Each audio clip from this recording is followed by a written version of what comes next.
hankintavlogi itse asiassa 11.3. Ja puhutaan nyt hiekkasen uudesta hankintalaista, joka myöhästyy ensi vuoden vuodelle 2017. Ja huono homma on se, että 18.4. eli kuukauden päästä uusi hankintadirektiivi tulee voimaan, mikä tarkoittaa sitä, että meillä on sellainen 8 kuukauden käppi tässä uuden lain ja direktiivin voimaantulon välillä.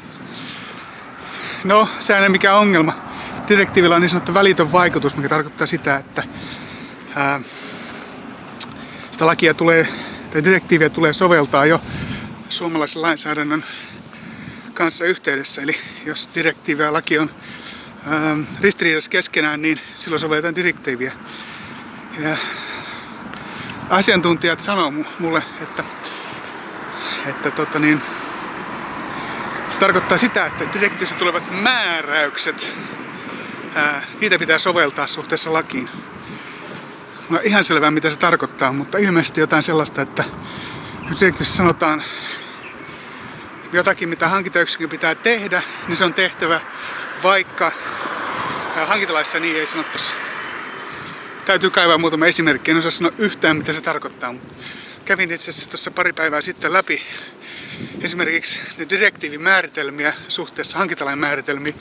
Mun mielestä ne on ihan samoja, niissä ei mitään eroja. Joten en tiedä oikein mistä ne tulee. Työ- ja elinkeinoministeriö on julkaissut sellaisen listan, missä näkyy ne kohdat direktiivistä, joita pitäisi soveltaa 18.4. alkaen. Katsotaan mitä siitä tulee. Mä en osaa yhtään sanoa, että mitkä niistä on mitenkään tärkeitä. Mutta esimerkiksi nämä määritelmät oli siinä listassa ja kun mä katson ne läpi, niin ei niissä ollut mitään hirveästi eroja. Joten semmoista jännää. Ja tässä nyt sitten seuraavan pari viikon aikana me tullaan hankintaturistin kanssa yhdessä käymään läpi näitä eroja ja mahdollisia vaikutuksia hankintayksikön arkipäivään. Katsotaan, palataan siihen lähiaikoina.